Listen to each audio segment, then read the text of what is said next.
It was never easy for me. I was born a poor black child. I am not a bum. I'm a jerk. I once had, what was it? Love and the love of a beautiful woman. Now I just have my friends. My friends and my thermos. This is the whole fucking We're just podcast. gonna Sorry. do it. My story? Hello, Carnies, and welcome to this episode of Sideshow. I am Jacques. I'm Joe. And as you know, you hung on every word of this past week's Carnival Personnel podcast. You know it's our anniversary week. And to celebrate, the only way to properly do it is to have a sideshow pronouncing our love. Mispronouncing our love. For the greatest comedy movie of all time? One of. It's like everybody has it on a top 10 list. This is probably my first real comedy movie experience. I think. I would say, yeah. I would say, like, there are funny movies. There are, like, Back to the Future was a comedy. But I think seeing this on television for me was my first, like, comedian's comedy movie experience. The Jerk. And I just grew up in a house where there was lots of comedy albums. And so by the time The Jerk comes out, I'm 10. And I can't wait for it because I'm a huge Steve Martin fan. I'm not going to say I got all the complexity of his humor, but I remember being 7 or 8 years old redoing, Wild and Crazy Guy. I remember, like, my cousins and I, my brother, sister, my cousins and I were always trying to scheme ways to get onto the Gong Show. That's where the bar was raised for us.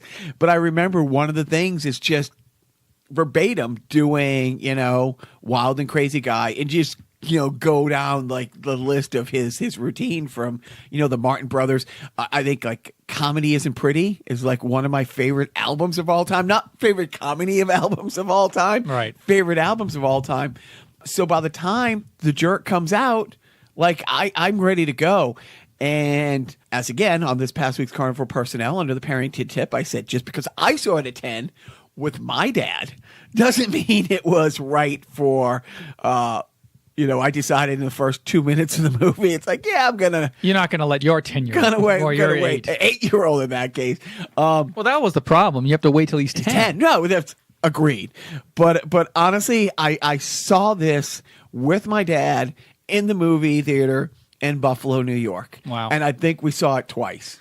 This was one of the first movies I remember recording off of the TV. We had a VCR, I think, for maybe like less than a year. And we started to get into the habit of recording movies off of television, like local television, Channel 56 in Boston. We would record movies off of that.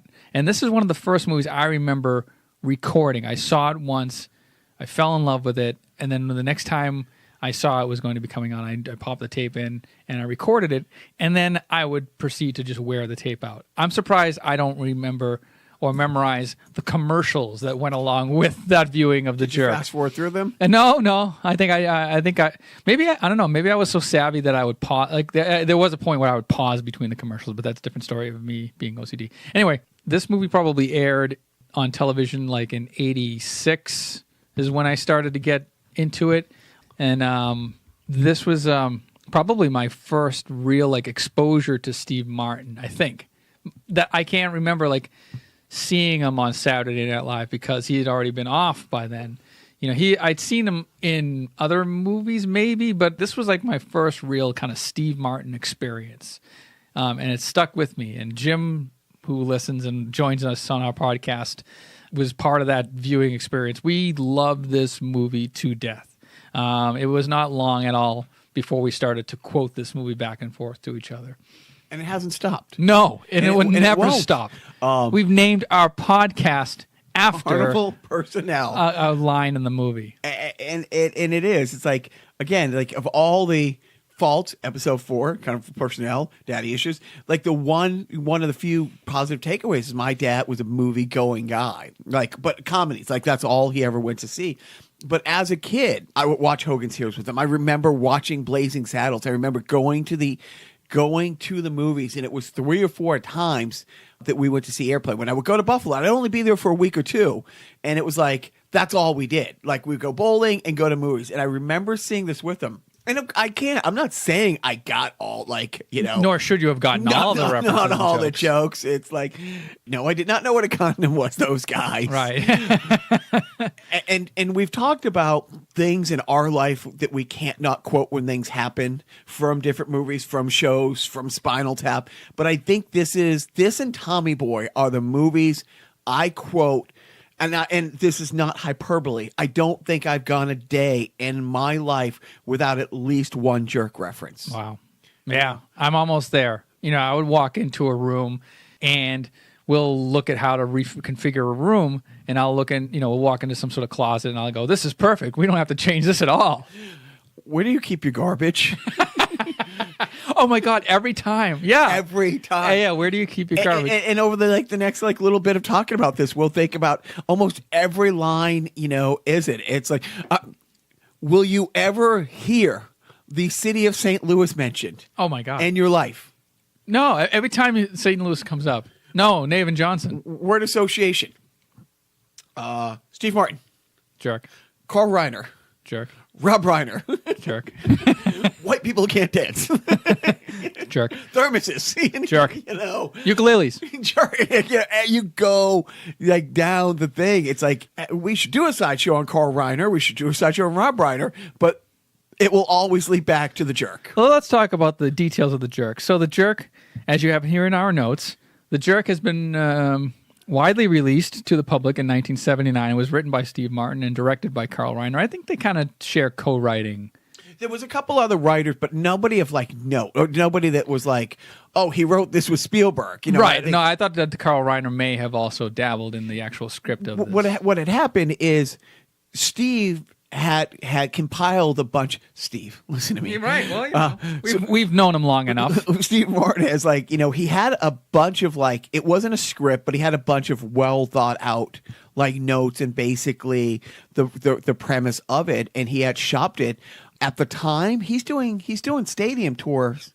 With his comedy, he's selling out places like Madison Square Garden and stuff doing his comedy. He is the biggest comedy figure in the world and had been for a few years. I mean, he was it.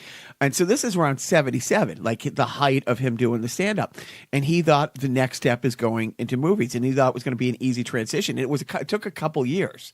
I mean, this is his first starring role. And then it's I think it was Paramount passed, and then somebody who was part of the development of it left and went over to Universal and called Steve and said, "Yeah, I can get it done over here." And then that's when Steve Martin decided he wanted to bring Carl Reiner in. And one of my favorite stories is they wanted a one-word title or something like that, but they wanted something, and I guess Carl Reiner said something Dostoevsky's The Idiot. And that's where Dostoevsky's The Idiot. So it was derivative of that to come up with right. The jerk. They want this epic tale like The Idiot, but to kind of sum up, they want to be able to sum up the movie with one word. So I will be referencing Wikipedia a little bit in this to kind of fill in the blanks. Basing the film proposal, it was on a line from his act. It wasn't never easy for me. I was born a poor black child, which I didn't know was from his act until many years later. But, this was, if you're not familiar with the movie The Jerk, wow. And secondly, I guess here's a quick rundown. So Navin Johnson is an adopted white child. Unbeknownst to himself. He believes he's black. Right. He's adopted by a black family from the South. Left on a doorstep. Yep. But they raised him as if he were one of us. And on his birthday, when his mother presented him with his birthday dinner of tuna fish sandwich wrapped in, no, that was his brother ended up wrapping it right. He likes it. Yeah, a tuna fish sandwich on white bread, a tab, and a couple of Twinkies. You really like that shit, don't you? And he goes running to his room crying, and his mom comes in. It's like, you're feeling different again. Right. It's about time I tell you. You're not a natural born child. But we raised you like you were one of our home. You mean I'm going to stay in this color? forever. I love you the color of a baboon's ass. Yep. So he decides that he was going to go out on his own and find his calling, because that night he hears a song playing on the radio that his grandmother left on while she's in bed, and he's listening to a radio station from St. Louis that is playing sort of like smooth jazz, but then it transitions to kind of waltz music, like Lawrence Welk type music, the whitest fucking music you can possibly imagine. Like whiter than the tuna fish sandwich on white bread. Right, exactly. And then all of a sudden, his feet start to uncontrollably tap to the beat, to the song. Yeah. And he then stands up and starts snapping his fingers to the beat. And then he's like entranced by this. Like it's like this force of nature calling him. And he gets out of bed and he wakes his grandmother and he wakes up his whole family. Grandma, what's this? Right. Now watch. And he's snapping in time to the music, and they're like, yeah. Well, if this is out there, think of what more could be out there. This is the kind of music that makes me want to go out and be somebody. And then so he decides to go off on his own and go to St. Louis, because that's where the radio station was based out of. And so he starts to hitchhike. So this is crucial. Recently, not recently, Wild Wild World, you go the Cannonball Run, there's always been cameos. And now recently, in Thor Ragnarok, there was a great cameo from Matt Damon, like an unexpected, tiny, throwaway kind of cameo. just 1 second type, and in Deadpool, the same thing. You're like, this level person is doing this role for a second, you know what I mean? And so Navin R. Johnson is going to hitchhike. So he gets a pep talk from his dad about what to watch out for in the world, which includes the Lord. The Lord loves a working man. And never trust Whitey. Right. And if you get it. His mother says, and I hope you find whatever it is you're looking for. And then his his brother says to him, if you do find it, see a doctor and get rid of it. See a doctor and get rid of it. Lord loves a working man. Don't trust Whitey. See a doctor and get rid of it. So he's at the far left side of his family's small, crop. Like a sharecropper? Sharecropper, thank you. Yeah. Like his little sharecropper estate.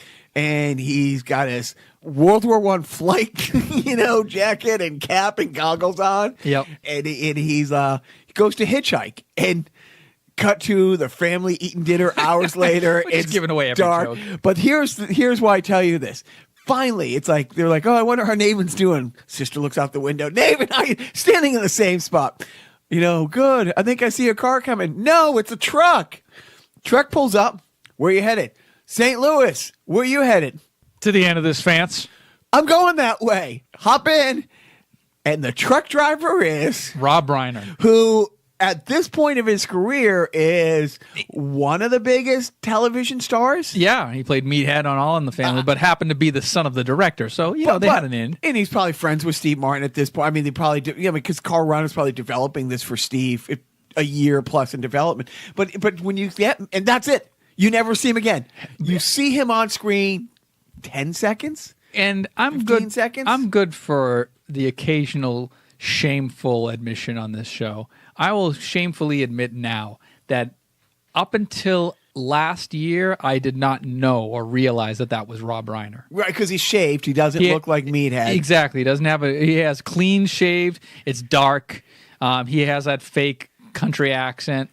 Chewing a big wad. Exactly. So you kind of have to go, is that Rob? Yeah, that's Rob Reiner. Okay, that makes sense. And that's it. That's the whole scene with them. And it's like a guy, I don't know if he won Emmys, but I know, All in the Family, top 10 show for the previous 6 years running, something like that. Right. And so Navin R. Johnson makes his way into St. Louis, but he makes a pit stop at a gas station run by Jackie Mason. To go potty. Right. Do you guys have a bathroom? Customers only. I'm a customer. I don't see a car. I just need enough to fill up this lighter. Wow. And my wife wanted me to stay home today. And to think I would have missed a whole fill up on an entire lighter. And so he hands him the key that's attached to the rim of just like a car tire rim. Tire rim. Yeah. And don't walk away with it. Okay, stop. where our offices is for a football team, the bathrooms are on the first floor, and you got to go to security, get a key for it. And he literally, every time he hands me the key, I can't not say, and don't walk away with it. Like every time. I will never be handed the key to go to anything ever without saying it. I forget how Jackie Mason realizes that he doesn't have a home. What did he say to Steve Martin to get him to work at the gas station? Hey, you in there. Putsy, you want to be president of Texaco Oil? Sure. Then clean up the toilets in there. Then I'll be president of Texaco Oil? Not even working for me 5 minutes, and already he wants to be president of Texaco Whatever Oil. happened to working your way up? And so But sir, I don't work for you. not even for $1.10 an hour? You can't see the face. His eyes bug out of his head. And Cut to him writing his. I think it's the first letter. Is that the first letter he wrote home? yes. And he's like, I don't want to say how much I'm making. Let's just say it's a lot. Right. Enclosed is $2. He writes back home, and he sends money back home to his parents in every letter. And it's a running theme throughout the movie. So he's making money. He's sleeping under a car in a garage at the gas station because he doesn't have a home. He's just, making his way into the big city. And Mr. Hartunian, played by Jackie Mason, discovers this, and he goes, "Do you sleep under the car? Here, come with me." And he shows him into the men's room. And a guy's like using the urinal, and Jackie Mason's about to open another door inside the bathroom. Steve Martin goes, "This place is great." I can put my books over here. The customers can come in. I won't bother them. They won't bother me. We can move the toilet over here. We can raise the platform a couple of inches to create the illusion of two rooms. Create a flow. Yeah. So it goes on, and then he shows him a back room. But before he takes him to the back room, he goes, No. It's over here. It's not here. And then Steve Martin goes, "I couldn't afford this anyway." Shows him a broom closet. And he's like, I can bring a pillow from the house, a couple blankets. It's a masterpiece of understatement. Right. Which that is one of the many lines every time I walk into a new room or something, or my, little like mouth breeder children hands me like, piece of crappy artwork. I'm sorry. Something from the heart that I will treasure forever. I look at it. It's a masterpiece of understatement. Right. So then we get a little further into the working life of Naven R. Johnson at the gas station, Mr. Hartunian's gas station. He is left alone on a Sunday so that Mr. Hartunian can spend some quality time with his trophy wife.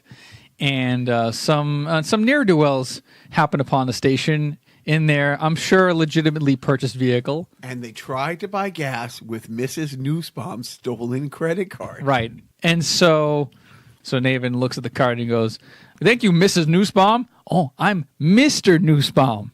That's my wife's card. "Oh, yeah, I can vouch for him." Well, as long as we got a voucher, that's another one that like as we're going through the whole movie. Oh, this is only to quote the movie. Yeah, exactly. This whole podcast is one large self-indulgent theater. So he's filling up the gas, but he's just casually waiting for the gas to fill the car, and he opens up a newspaper. And within, I think, 2 nanoseconds, he opens up the newspaper and he sees stolen. And so he calls the cops. I got him. The guys who stole Mrs. Nussbaum's credit card. I got them. Right. "Don't worry, I can hold him here. I saw this trick in a movie once." And so he goes and congratulates them for being their 10th customer. And what did they win? A free oven. So he gets a rope, ties it to the axle of the car, Right, he ties it to the and then ties it to a church next to the gas He station. ties it to the right. He ties it to like a water spigot. Yeah, right. to on a church. right across the street. And then he's feeling kind of smug and full of himself, like he's pulled one over on them. And so he goes back to the phone with the dispatcher on the other end, and he goes, "Yeah, don't worry, they're gonna be here a while. Yeah, I rigged it."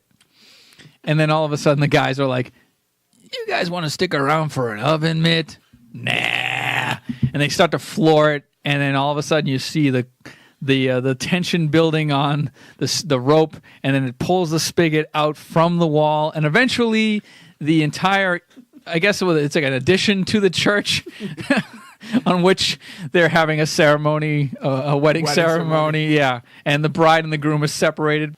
Being pulled away by the lowrider. Yeah, we're doing a real disservice to this movie. But now we're going to get to the second best part, or the gas station that ties into the first best part. The new phone book's here. Gee, Mr. Hartunian. Gee, Mr. Hartunian. Oh, my God. The new phone book's here. The new phone book's here. I wish I could get that excited over nothing. Nothing. Page 175. Johnson, Navin, R. I'm somebody now. This is the kind of free publicity that people would die for. Your name in print. Things are going to start happening to me now. Cut 2. Probably one of the best character actors of his day. From the late 70s through the mid-late 80s, yeah. The great Emmett Walsh. I honestly don't know much of his credits, even though I heard him just recently on a podcast. Bad guy in everything. You know, everything. I don't think he's ever played a good guy. A non-lecherous or a weird... Yeah, right. So he always plays a heavy. So cut 2, there's a random, like, Emmett Walsh in the flak jacket, toting a rifle in his bunker somewhere, open phone book in front of him, closed eyes, points his finger in the air, and then lands straight down on the phone book, which is pointing to Navin R. Johnson. Typical run-of-the-mill bastard. And he goes on basically a one-man shooting spree, which is it leads us into the... There's something wrong with these cans. He's firing away at him from probably like 300 yards away. So Jackie Mason is under a car in the bay of the thing, fixing the car, and he hears these shots. Steve Martin is standing next to a display of oil cans, and all of a sudden the oil starts leaking out of the cans, and he thinks at first there's something wrong with cans, not knowing he's being shot at, and that's when he says, we have these defective cans. They're leaking, to Jackie Mason's best line. We don't have defective cans. We have a defective poison. So, okay, that wasn't a bad Jackie. No, it was really good. I applaud that.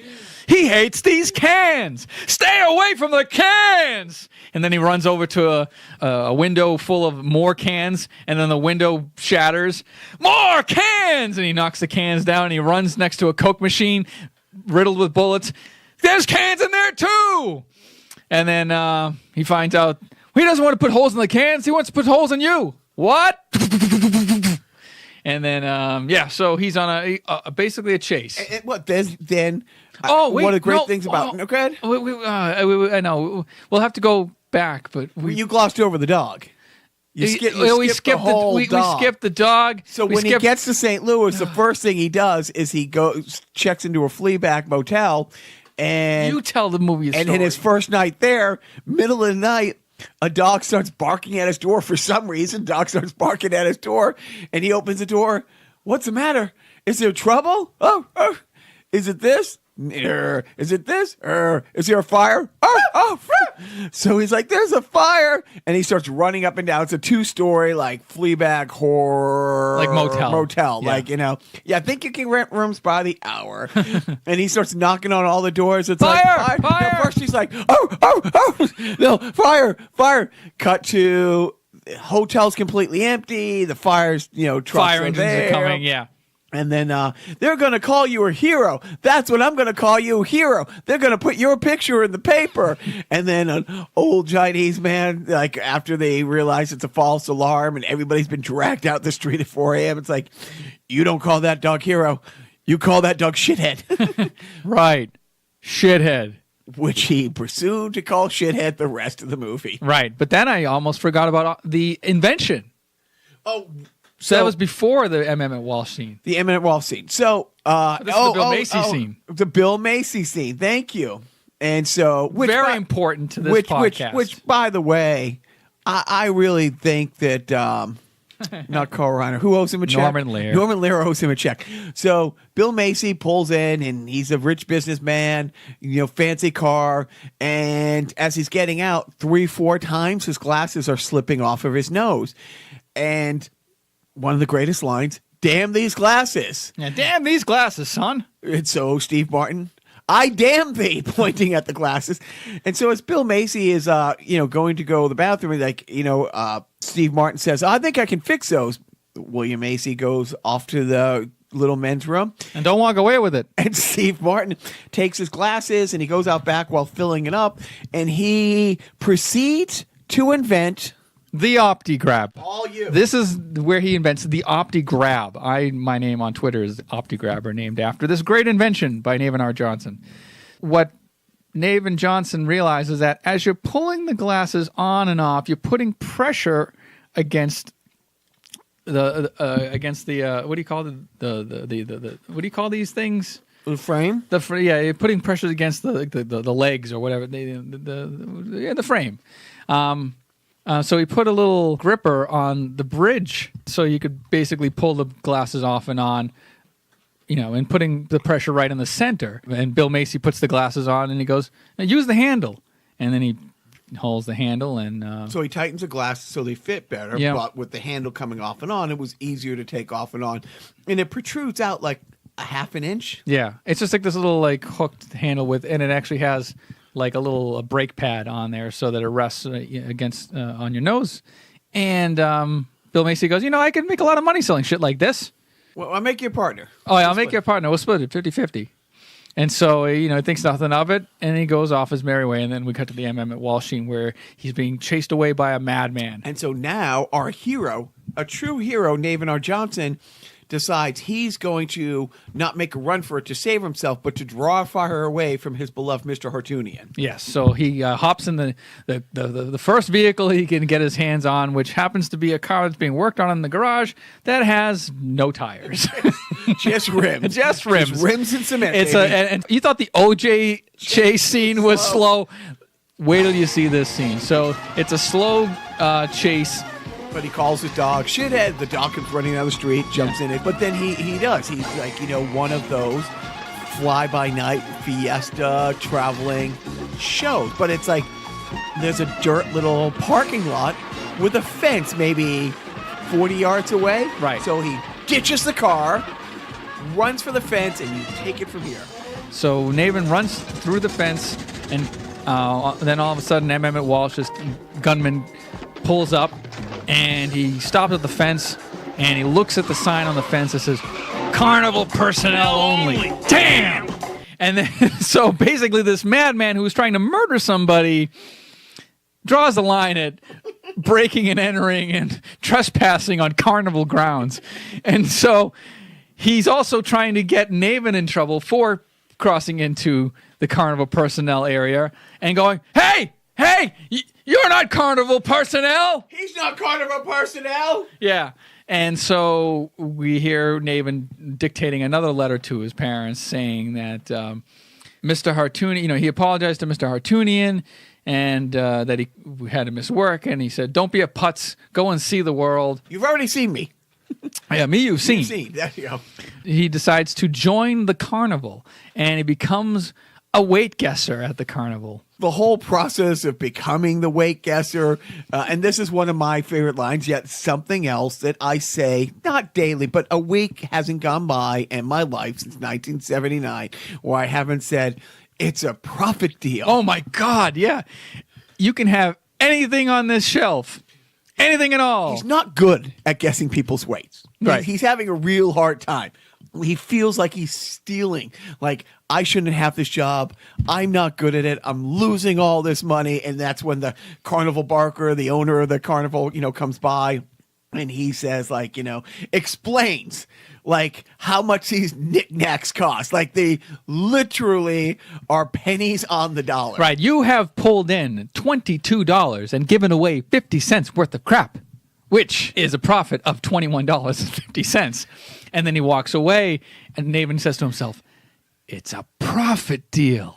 It takes the pressure off.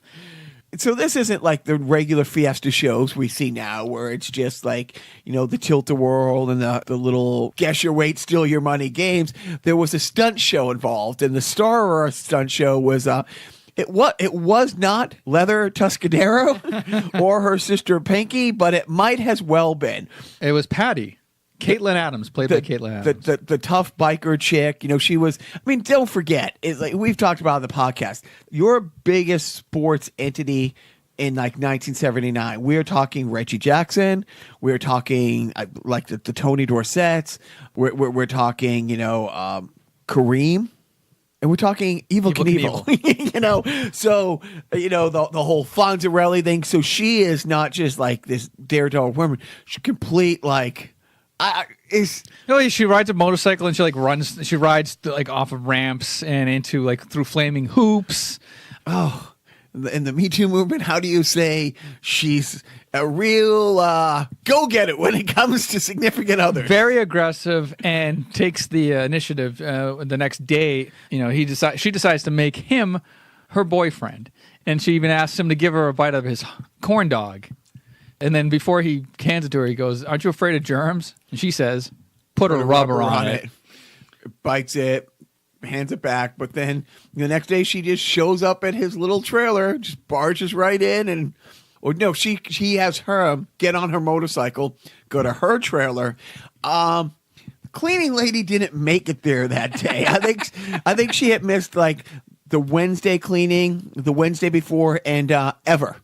It's disgusting. Like honestly, you kind of think you're gonna get something just watching the movie. Right, you wipe your feet before you leave her. Right, and that's when he's, she still has his corn dog as he enters her dwelling, and he's done with it, and he looks around and says, "Where's your garbage?"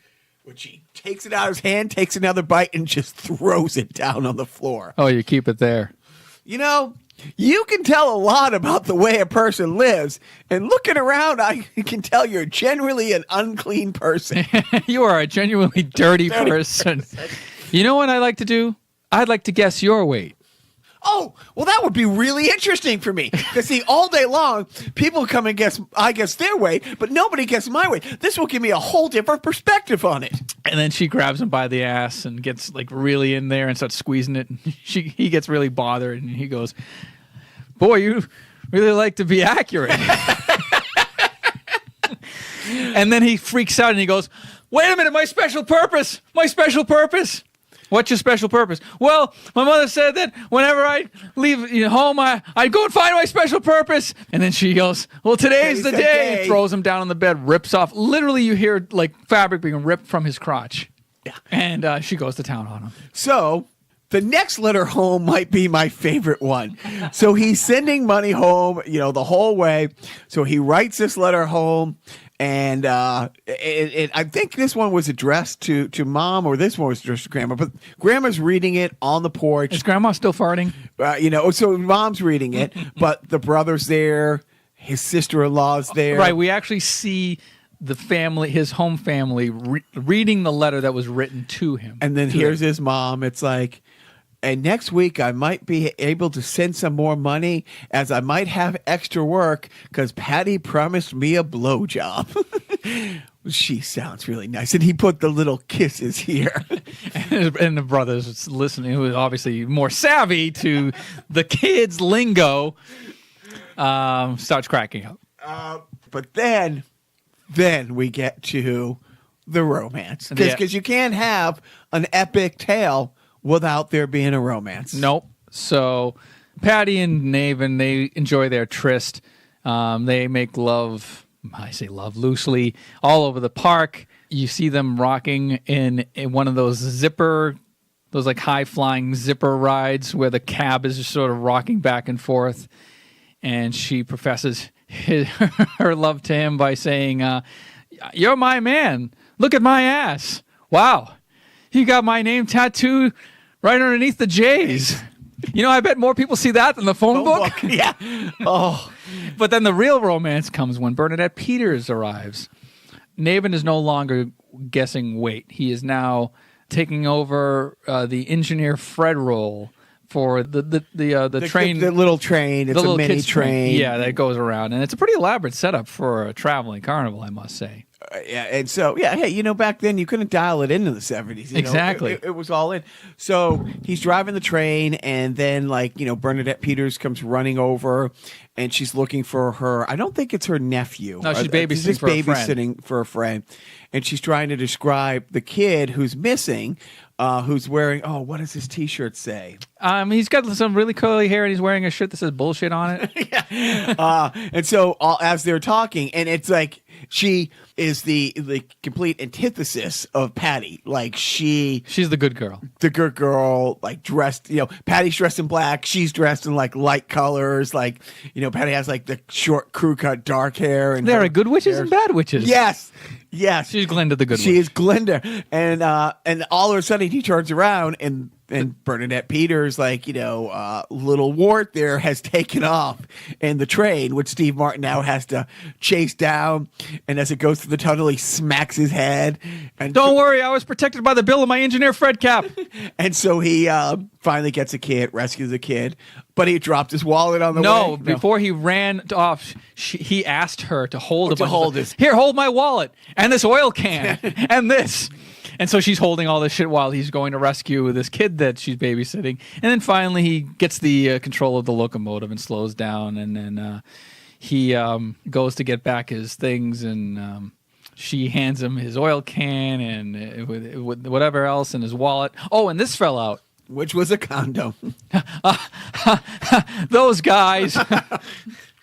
And so then they start to talk a little bit more. And the next scene is they go to Naven's, the back of a trailer that Naven is now living out of, and it's a converted cup of pizza truck, which I guess is an invention of the movie because nobody's ever heard of a cup of pizza, but it's the best cup of pizza in town. Well, he drove the old cup of pizza out of business. Right, people come from all over for this guy's cup of pizza, and so they're eating cup of pizza on their first date in the back of this truck, and then all of a sudden, who comes up but Patty.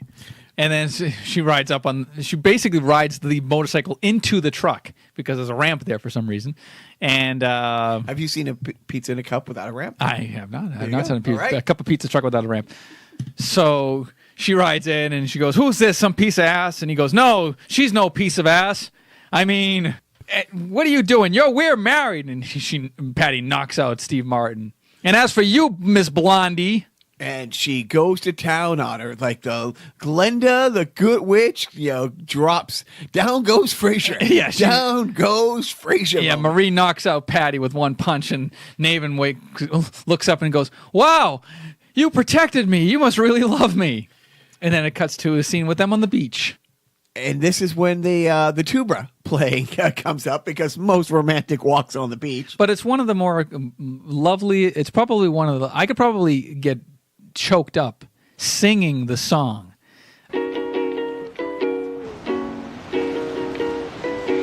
I know you belong to somebody new, but tonight you belong to me.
Ukulele romantically, and then when Bernadette Peters' part, she somehow was walking along the beach the whole time with the tuba. Well, yeah.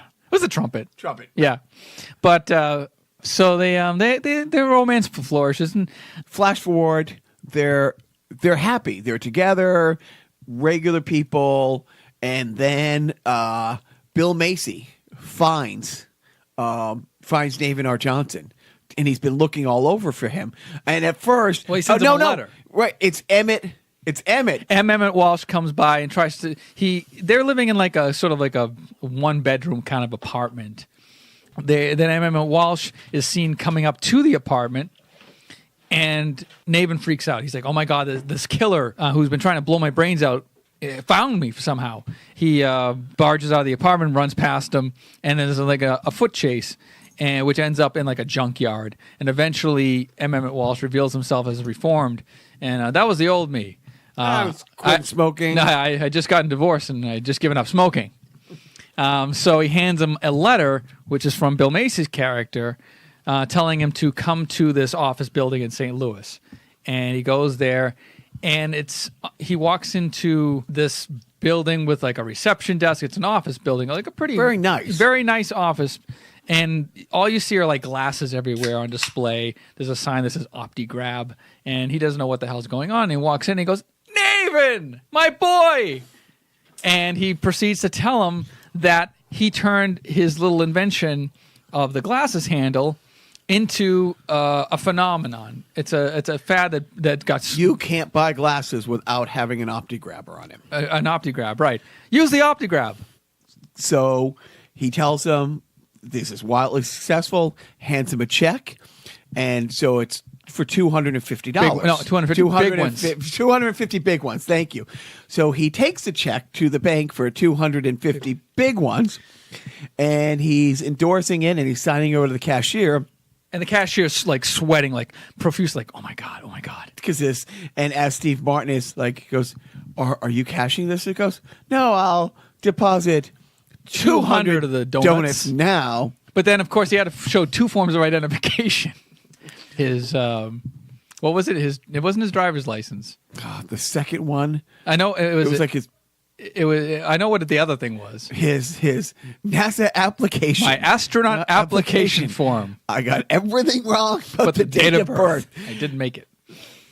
So he's endorsing the check, and he writes down out loud the amount on a slip. And he goes, 250, looks over, $1,000. And his head makes a complete 360. And then he reveals in his next letter to his parents that he's headed big. And he buys the McMansion of all McMansions. And it's what is like 4 levels above obtruse. Well, he's also describing like he's writing a letter home to his parents, and he's writing and he's also kind of waxing nostalgic a little bit, but in a weird way where he goes, and remember how we used to chit chat, you and I, Dad, about how I always wanted a bed shaped like a clam and S-shaped hedges and my own disco dancers. And a giant purple room with a giraffe, and he's like, talks about like the whole estate, and it's like this gigantic. Your standard rap, like your MC Hammer kind of right, Cribs. Right. Like this is MTV Cribs beta. And so, one of my favorite things is him and Bernadette are playing tennis, and they come off their tennis court, and their water bubbler there's 2 water bubbles, one with red wine and one with white wine, and the dispenser is stacked glasses. Yeah, stacked but they come out of the same thing, like they're Dixie cups. Right. And he goes, "We've acquired the sophistication in 2 months that takes some people a lifetime." Cut to, they're at the most fanciest restaurant you can imagine. I'm letting you take this over. So they're sitting down at the table, and the waiter comes by with their hors d'oeuvre. And, it wasn't their hors d'oeuvre. Was it their order? No, it was their meal. It was the meal. He comes down and lays down the meal in front of him. And Nabin looks down at the meal, and immediately he says to Marie, "Don't look down. Don't look down. Waiter, there are snails on her plate." You would think in a fancy restaurant like this, you can find a way to keep the snails off the food. There's so many snails on that plate, I can hardly see the food. Now you go back there and you get us those grilled cheese sandwiches you talked us out of. 2 boobs. That's what they take us for. 2 boobs. You're thinking, these prices. And bring us some fresh wine, something this year. Now this old stuff. Yeah. So it cuts back and forth to he's driving a huge car and showing up with Van Goghs sticking out of the back. Now I know it's like a convertible with these big This is paintings. where we're going to take a sidebar in the Jerk universe. Joe's experience with the Jerk is different than mine because I watched it in the movie theater and you saw it on TV. Right. And this is where we glossed over it. There was a scene back in the Carnival before he left the Carnival that was only on TV. Right. It's never made the DVDs or Blu-rays. Now the reason why it was a practice back in the 80s when they would cut scenes, almost entire scenes out because of content, because it was a rated kind of R. I think it was an R movie. They cut certain scenes out that weren't fit for broadcast, but to compensate, they would put in deleted scenes. Right. So there were scenes, and which is the one you're talking about? Well, so there's one where he's on the tilt-a-whirl, it's like Marie and him, have a breakup. Yep.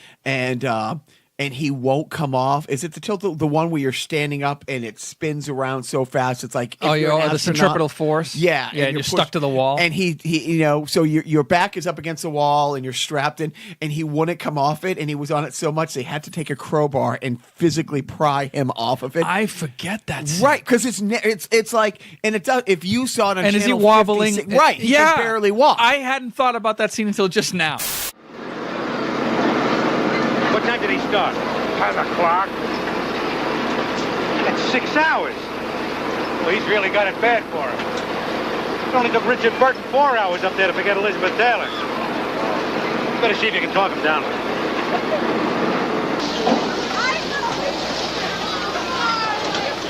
Waldo! Stop! Kill him more! Don't hurt him. Slow, nice and slow. Watch my elbow. Nice and slow. Watch my elbow. Nice and slow. Nice and slow. Watch my head. Easy. Yeah. Put him down. Set him down. Set him down. Get him here. Get him here. How you feel, Evan? Give him some room. What are you looking at? Haven't you ever seen a man so broken that he had to spin? I went through every emotion up there. From anger to, what's another emotion? Fear? No. Hate. Hate. Went from anger to hate to Hunger. love.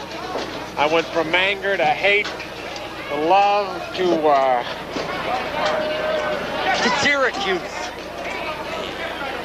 It's a city. But now he's rich, and this is again. I've seen the movie at least 150 times. Let's throw it in there, and that's without exaggeration. And so I've only seen these scenes a few times.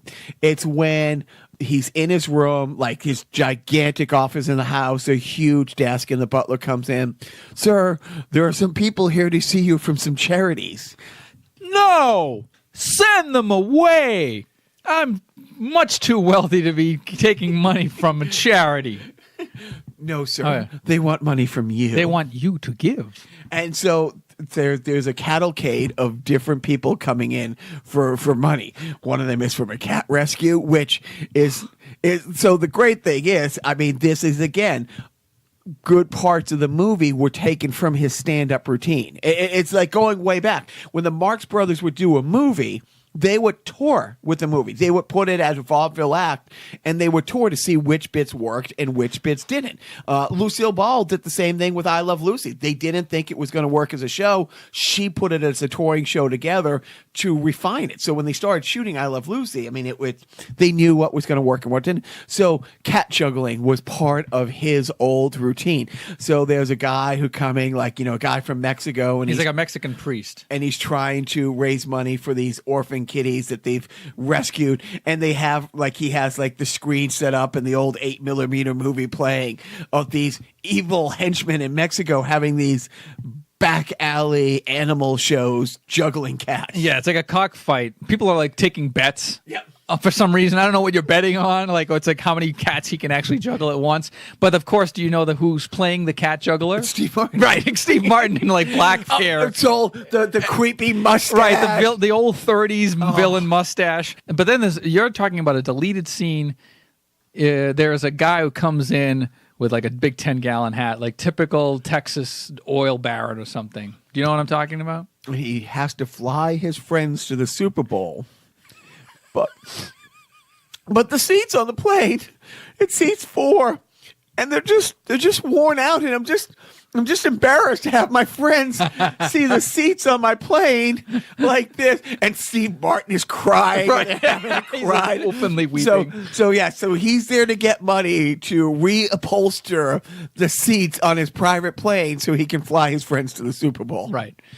And then it cuts to another scene of Navin walking around his pool outside with some legitimate businessmen. Forget about it. Yeah, forget about it.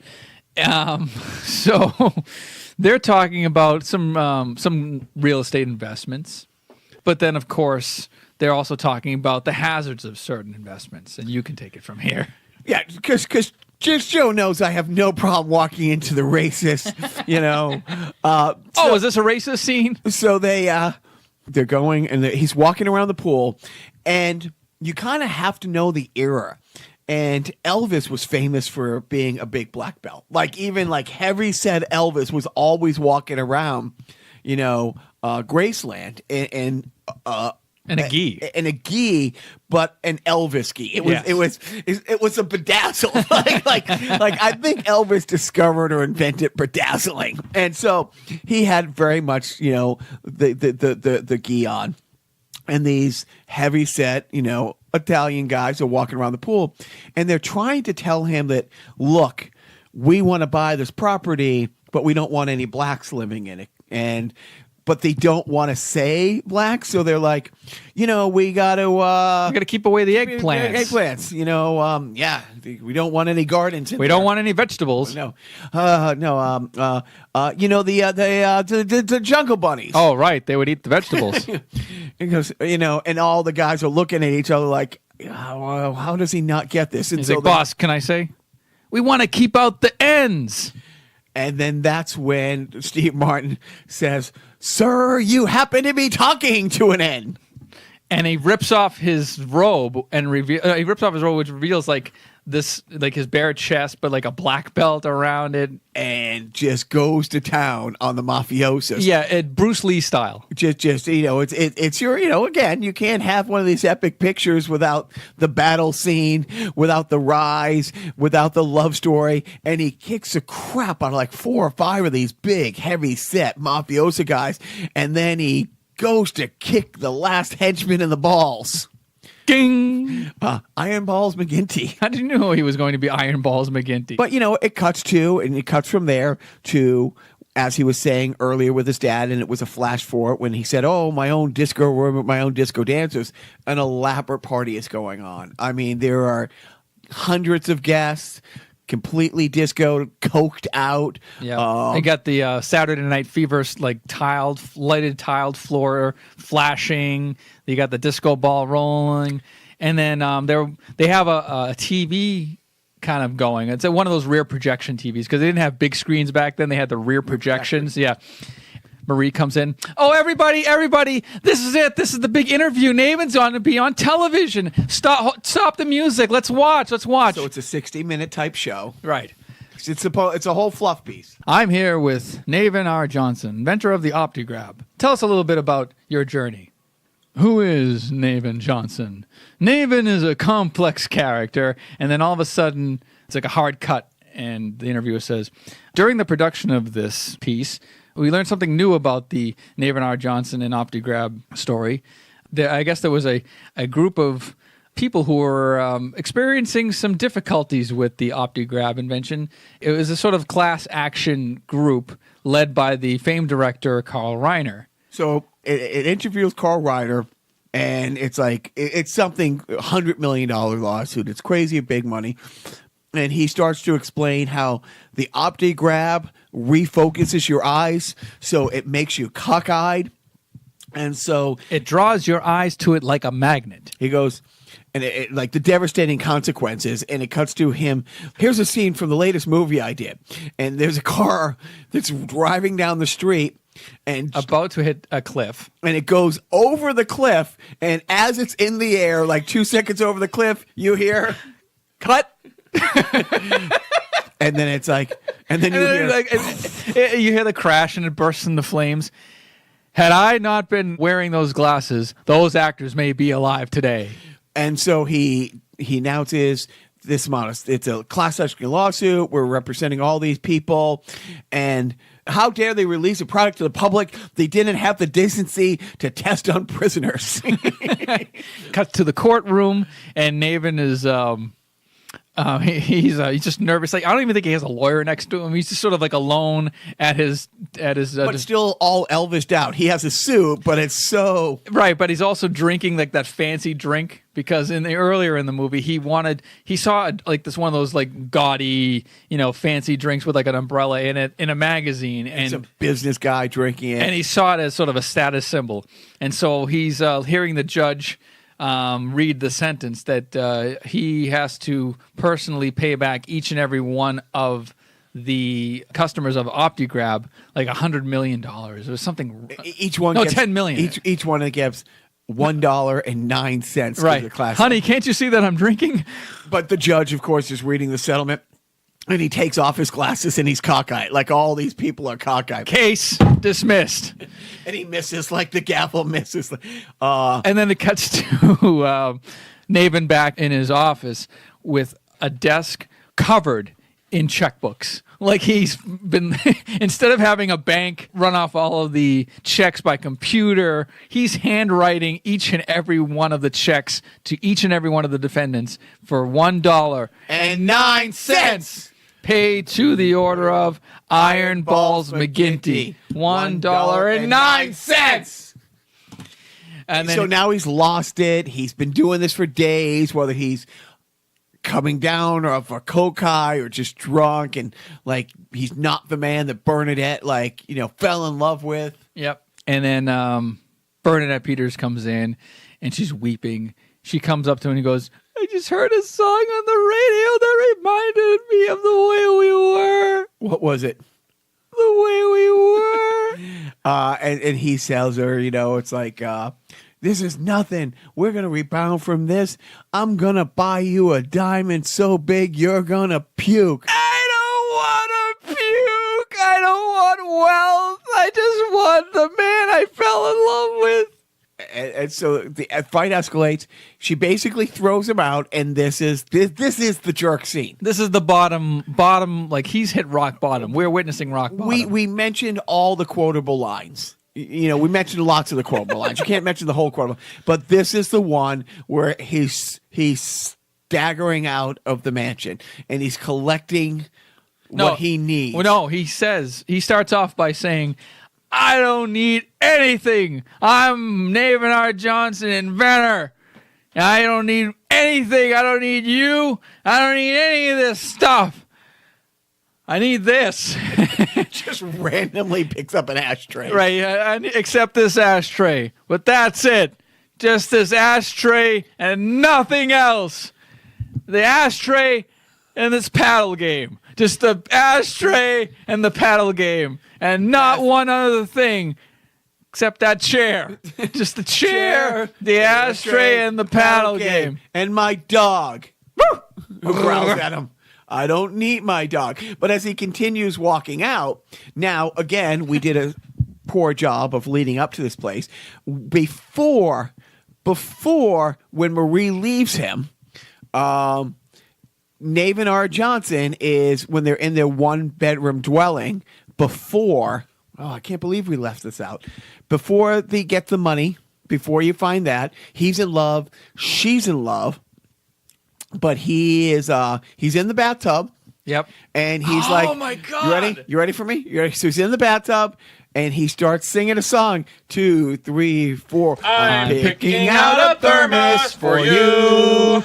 Not an ordinary thermos for you, but the extra best thermos you can buy with vinyl and stripes and a cup built picking out a thermos for you. And maybe a barometer too. And what else can I buy so on me you'll rely? A rear end thermometer too. too. And then you hear the dog barking from the other room, and she had tied a note to the dog's collar, and he's like, Who's the luckiest guy in the world? You are. And then she walks out. The door's closed into the bathroom, but she had already left the apartment. Who's the luckiest girl? Yeah, That's right. Come on in and jump in the tub. No, will you marry me?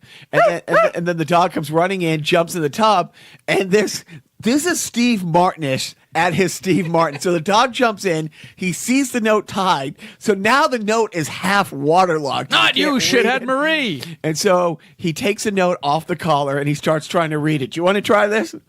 Dear Naven, I thought I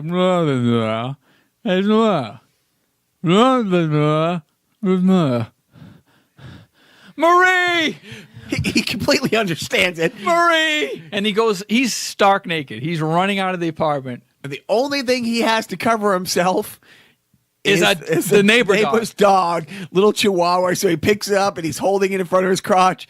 There's another dog. He picks it up and he's holding his ass and he's looking left and he's right and he's calling out for Marie. Right, he's covering his ass and his crotch with two animals. So this is important because flash forward now, he's storming out of the apartment or the mansion, and he's collecting things in this thermos. So the thermos that he had sang about earlier is one of the few possessions. Right. But as he's going out of the house, that's one of the things. That was his one thing that he needed. Every time I leave my house, that's another one of the things. It's like, I don't need it. I need this. No, he didn't have the thermos. He's staggering down the street with this, he's dragging a chair. The chair. He's dragging the remote. The remote control. Yeah, he's the paddle game, the ashtray. He's dragging all this crap. And a robe. He has robe and a slipper. And a robe and slippers. And he sees this woman, this homeless woman with a cart and a possession, and then all of a sudden you see the next scene is the woman has all of his stuff and he has her thermos, which is what reminds him of Marie. So he's just caressing the thermos, and then we get to the end of the movie, and that's where we pick up where we had met him at the beginning. This bum just hanging outside of a movie theater with a bunch of other homeless guys, basically wrapping up his life story. And then all of a sudden, the alleyway gets illuminated. Yep. And you hear somebody yell, it's like, any of you bums know a Naven Johnson? Hi, Naven Johnson. Inventor of the OptiGrab? I'm the inventor of the OptiGrab. And it's his family. Yeah, right. He goes, I was just telling these guys. I was just telling these guys about him. Right. Out pops his family from this, station wagon, and Marie's with him. His family from Mississippi. Yeah. Turns out that from the $2 or the big money he was making at $1.10 at Mr. Hartunian Station to getting the 250 donuts check, Dad had been putting it in soybean futures. Right. And now they're rich. Yes. Then they collect Naven from the streets and bring him back into Make him sit in the way back because he hasn't had a shower in a little bit. So they get back and they're in the same. So they have the money that Naven did. Naven had sent them so much money. Dad invested it so wisely. So as Naven is wrapping up the story and saying, that he moved back home, but they had to make a bigger house. It's the same crappy style. Old as much shack. As we love the old home, we had to tear it down and build us a new one. It's the same thing, just bigger. Right. And basically, I think they just zoomed in closer on it. It just made it, yeah. But now they're dancing, and Nathan fits right in. Yes, he's got soul. He's got soul, right? And Bernadette Peters. And they're all wearing white, and it's all kind of it's like a gospel-y kind of Baptist, rejoiceful kind of moment, and it's a happy ending. So the movie itself cost $4 million, which is a nothing like because Airplane was what a $2 million budget. That was like next year. Yeah. So this is a $4 million budget, and again, Jackie Mason is huge at the time. Yep. Steve Martin's the biggest thing. Carl Reiner is Carl Reiner's been Carl Reiner since the '60s. Yeah.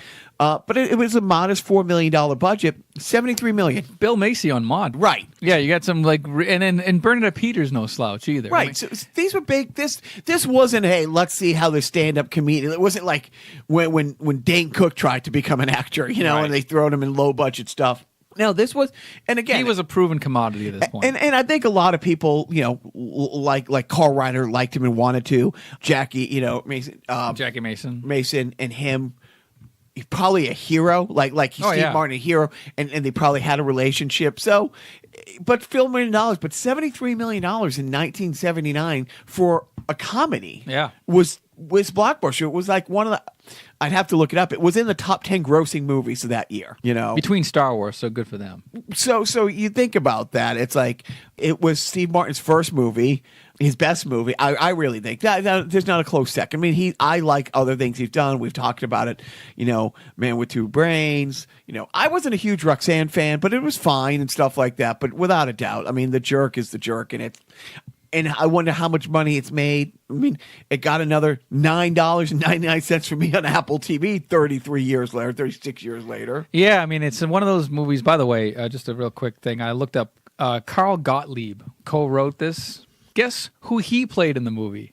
Iron Balls McGinty. Oh, that's great. Yeah, it's available for download and purchase now. It holds up if you frame it in the time of which it was released. I mean, it's like the whole premise of coming into money and being stupid with it. I mean, that's not a story that's ever going to go out of date, right? And it has like racial elements, but it's not racist. Okay. This was one of the questions I was thinking about. You could not do Blazing Saddles today. No, you could do this. You could tweak it and do this.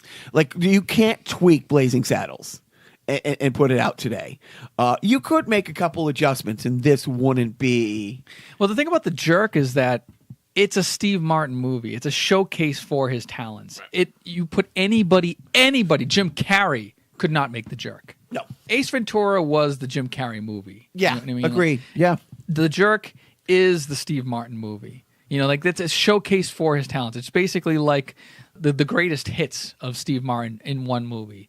You could make a story like this, but to capture that lightning in a bottle, I don't think you could actually redo this movie in another form with another actor. And no, but like I was referring more to like Blazing Saddles is just too far over the line because of how things have changed over like the last 50 years. Right. I mean, and even then it was already 50 years removed from its time period. Well, 70s, probably 100 years removed. Right. From its time period. But this I think you could if all the elements of Steve Martin was the same age and stuff like that. But yeah, I don't think it's that. I mean, the disco thing isn't, you play music from Fortnite and have them do the floss except the Saturday Night Live dance. But I do. I think it really kind of still holds. It holds up, and it's not something that needs to be remade or no. Right. No, and it never needed a sequel. Right. Although it did have a sequel. Which I didn't know, the TV sequel. You've never seen it? No, it was like 1984 it came out. And maybe we'll watch it. And Steve Martin produced it. I'm interested to see it only because, look, there are some movies, no, you don't do a sequel to... you shouldn't have done a sequel to the Blues Brothers. You shouldn't have done a sequel to Slapshot. I can go down the list of movies you should never have done a sequel to. This is one of them. I'm reading Wikipedia, deleted scene section. A scene in which Bill Murray was to have made a cameo was cut from the final film. What? I've never seen that. It was cut. Right, but it never made it to one of these. Right. So The Jerk is one of those movies where it was such a part, and I tell people this all the time. Honestly, I say it as a joke because I can't not be a sarcastic, smart-mouthed dick, no matter how much it's interfered with love life, jobs, social interaction, being a real person. But picking Don Rickles as a role model growing up and embracing the world of like The Jerk and using that as a template for having conversations with people moving forward. I mean, it is. It's something that has been, as much a part of my life as the superhero shit, as the Star Wars, Star Trek shit. Comedy was my first love. Comedy and Star Wars the same time. It's like Star Wars comes out at the same time I'm immersed in my dad's comedy albums. But comedy was as much a love for me, with this. So that movie, Airplane, shaped everything moving forward, like my perspective of what movies should be. And I remember my first week at Fitchburg, Film 101, I'm in a room with John Hunt, and the professor, Gunther Hoos, goes around the room asking, the first assignment was come in with your top 10 movies. And you have these kiss-ass people talking about these never heard of underground Czechoslovakian films had to be smuggled out of Romanian Jews' ass, as the Nazis were closing in, and only one of the 5 reels survived. But man, is it fuck you, you know what I mean? And it's like all the Citizen Kane, great movie. But my list was The Jerk, it was the Caddyshack, it was Blues Brothers, it was Blazing Saddles, it was History of the World, and I got so chastised. And that day, that professor, who I ended up having for 8 more classes over the next 4 years, never had an ounce of respect for me. Honestly, I could show up. I showed up for every class. One class, film 3.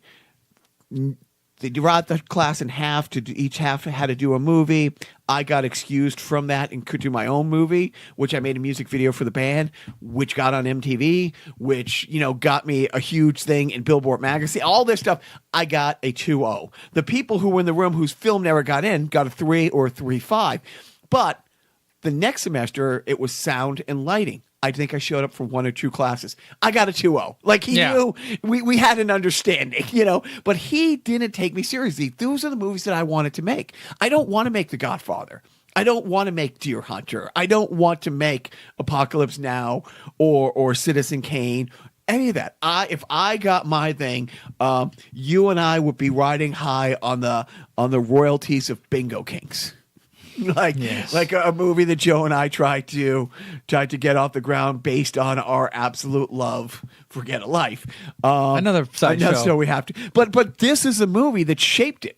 These are the movies that came out. Boom, boom, boom. In this time frame, it was Animal House. It was Caddyshack. It was Blues Brothers. It was Airplane. It was The Jerk. Yep. Fantastic movie, and it shaped my. It shaped my love for comedies and and my love for Steve Martin. Is there a flaw in this movie? And I mean that. I'm going through it. We've already went through it for past hour and a half. As absurd as this movie is, there's in this reality. You know what I mean? In this reality, there's not a huge plot point like unplausible. Right, and there's and it's a tight movie. It's tight. There's not a lot of downtime. They trim the fat as much. This is a lean comedy that moves and is funny and is absurd. It's probably one of the more perfect comedies ever made. But the fact he's not yet, and there's always been rumors that he wouldn't do it or would do it. But for a guy who has done Father of the Bride 4, right. 5, literally Cheaper by the Dozen. I think 3 he did a couple or 4. of Cheaper by the Dozens and a couple. And I remember John Cleese. There was a documentary on Steve Martin, and John Cleese was asked, it's like he's done so much great stuff. He's done Cheaper by the Dozen 4, and John Cleese was like, movies, "Well, you have to understand." The Pink Panther thing, that was a passion project. That was a vanity passion project because he loved Peter Sellers so much. Okay. And he wanted to pay tribute to him and literally pulled a Danny Thomas on his grave. Yeah. But with John Cleese. John Cleese, he's like, well, you have to understand, he's an artist and he's an art collector and he will do a fantastic movie. And then a Renoir would be for sale. And he flat out called them out. But Steve Martin himself is a Renaissance man because he was a magician. It worked at worked at Disneyland in California for years. Yes. It wasn't a summer job. Right. His passion. Read Born Standing Up. Fantastic. Must read. I don't read a lot of books. I read that cover to cover. And this It's was wonderful. a guy who was at, honestly, like right now, who's Steve Martin in comedy? Nobody. No. Like what? Kevin Hart. Kevin Hart. That was Steve Martin. And Steve Martin said, yeah, I can't go past this. Right. Like this, I'm selling out at Madison Square Garden. Right. But the evolution of Steve Martin as a person, he was, a magician who became a comedian, stand-up comic, who became like a variety show kind of personality, who became kind of a TV When actor. you see him on those variety shows, like the clips from like the Smothers Brothers and the other things, Yep. and the Cars, fantastic musician. Yep. Like he literally is probably one of the best banjo players. Yeah, I mean he's a virtuoso in banjo, but then he becomes a movie star, like Planes, Trains, and Automobiles, and then he becomes an author. He does his little art collecting thing, but then he also becomes a playwright, and he writes play after play after play. What's a play where it's Van Gogh meets I'm trying to think. I mean, he wrote Shop Girl. He wrote Bright Star. He wrote. He co-wrote a lot of. A lot of Tony Award. And here's nominated one of the winning plays. amazing things about two things.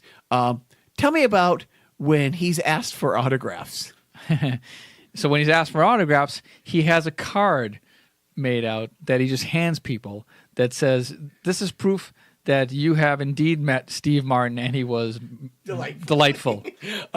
So circling it back, Joe's love for the Ghostbusters is much greater than mine, but I love the Ghostbusters.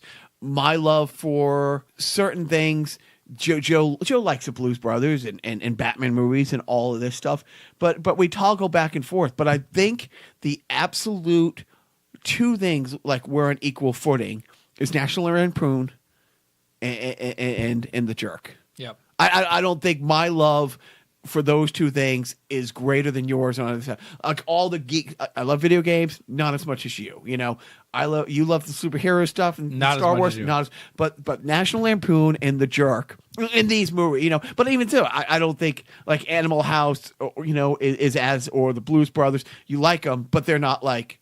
But this one, we could sit down for. We could do a different Jerk podcast next week. We could soak in this movie. Right. Together. Like if this movie were a bathtub, you and I would share it. Gladly. Yeah. Hop in here. Come on. Not you, shithead. Of the 50 plus sideshows, I don't know how many sideshows. I think we're at 30-something sideshows, and we had done over 50 regular shows. No one has been or will be more self-indulgent than this. Oh, God. And I don't apologize for this. No. This was a rambling, kind of incoherent, we missed that. Oh, don't forget that If part. you listen to this and you're hearing me now, oh man, I love you and please get help. Right. Like literally. Or either that or you skipped all the way to the end. Just Yeah. see if we'd actually if we didn't have like a suicide pact at the end. Exactly. It's And a this was murder just like suicide. found footage that was published by one of our relatives. But seriously, if you listen to the whole thing and at all enjoyed it, there's a third mic at this table. Email us, come be a guest. But seriously, thank you for indulging in this, Joe. Thank you, and I cannot think of a better anniversary gift to ourselves. Exactly. Yeah. Congratulations, us. And one last thought on The Jerk is don't forget.